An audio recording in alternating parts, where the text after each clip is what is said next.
love road trips, so this is by far the best day.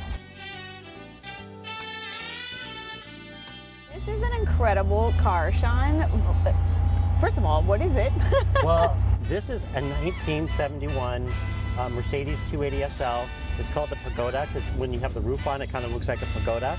And this one is completely restored. I absolutely love this car. It's one of my favorite cars. I'd rather have it, I think, than even a brand new car. I agree. I am a classic car girl. And what better way to see Fairbanks Ranch than in this gorgeous Mercedes? So what I love about Fairbanks is many people that moved here, they're from other parts of the country, so they brought kind of what's traditional in their type of architecture to Fairbanks Ranch. So it makes it really special and eclectic. Like everything's just a little bit different and unique and all custom designs. And it's so gorgeous too, and just this beautiful community. It's literally like nothing else. Well, it's really unique and it was built in the mid-1980s. There's this grand architecture, and even though it's only 30 years old, a lot of people are really updating the homes here. They're making them a little bit what's happening more in architecture and design now, but keeping the classic elements of this beautiful community, like beautiful lush landscaping.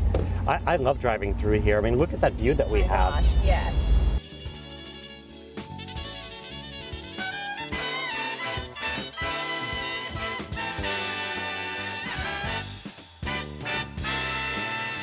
So Sean, I said I love road trips, but I guess I should have asked where we're going. Well, we are going to one of my favorite houses in Fairbanks Ranch. It's on Caminito De Montecillo, and it is this beautiful kind of East Coast, Hamptonish, classic house. I can't wait to take you there.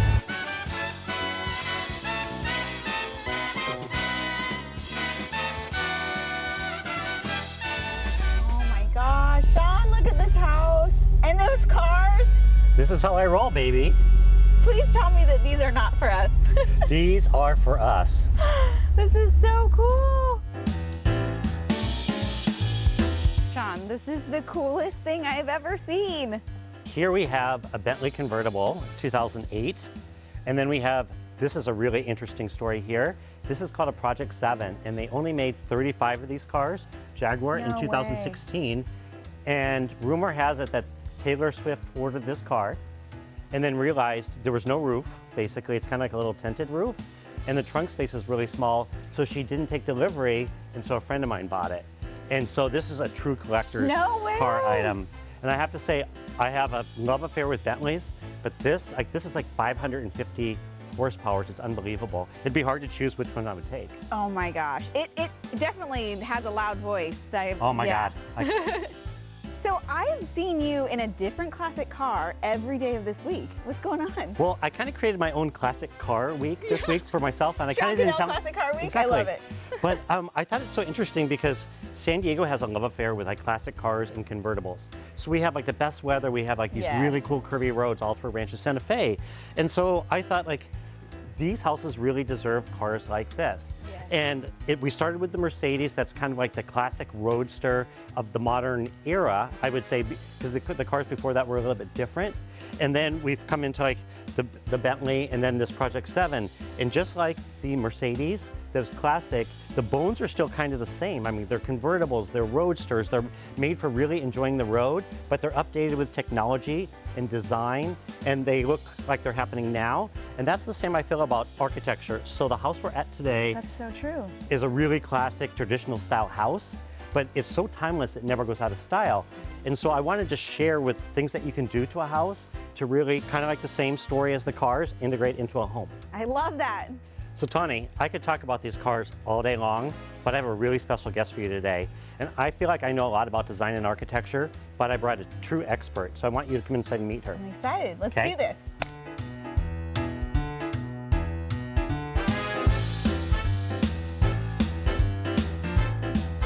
Sean, that was such an incredible drive. This area is absolutely stunning, and I'm so excited to learn more with your special guest about this beautiful house we have here.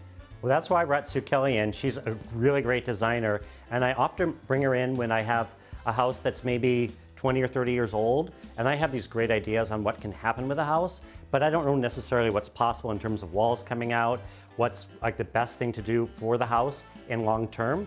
So Sue had some really great ideas on what's possible here. Definitely. Well, we were talking a little bit earlier about a kitchen and how a kitchen is the #1 thing people see and why they buy a house a lot. So let's start in there with some changes that you would It's make. always the wife. Yes. She gets her way Happy everywhere. wife, happy life. Exactly, exactly. Well, in the kitchen, just to get started in that particular area, it looks more traditional based on the age of the house. It's natural. And everything is oak, which is what they used a lot in those days. And so it's oak floor, oak cabinets. There's a lot of little chair rails, a lot of little nixy-natchy items that date the house back to 30 years from now. And rather than just blowing out walls and doing costly things, my first suggestion would be to paint the kitchen out like an all-white kitchen, because it has that beautiful old aged brick, which is also on the outside of the house. So there would be a nice contrast, still keep the character of the house, but kind of update it a little bit. Nice and bright. Make it bright, make it more open, and then if people want to spend a little bit more money doing other things, then we can take out the island and enlarge that. Maybe add a bar area in there, Nice. just so it can be a little bit more family oriented. Entertainment, kind of make it friendly. Yeah. Just it's that one big, huge, great room effect that you can actually do in this particular house. Not all of them work that well, but this one would work. You know what's interesting about one of the trends in design that I see that families are wanting again? So for a while, there were really private spaces like a formal living room, formal dining room, and then everyone went to the concept of just that one great room. And I think for a lot of parents and kids, they're spending so much time in one space that they're wanting 2 different spaces again, but opened up to each other.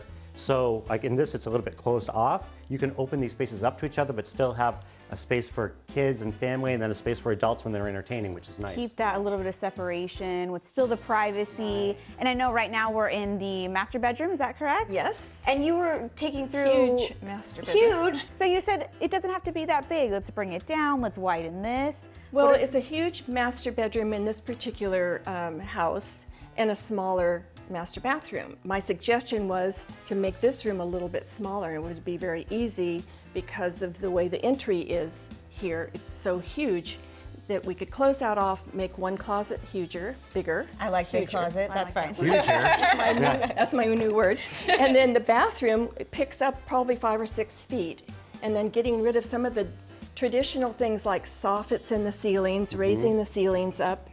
Putting the floating tub in there and big shower opened up. Right. Which is Glass so- the shower in, switch the shower in the water closet area, and just completely open up that bathroom to like a Taj Mahal, voila.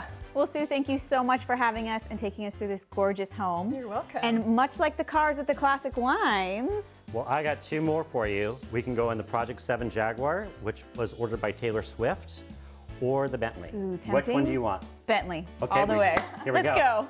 go.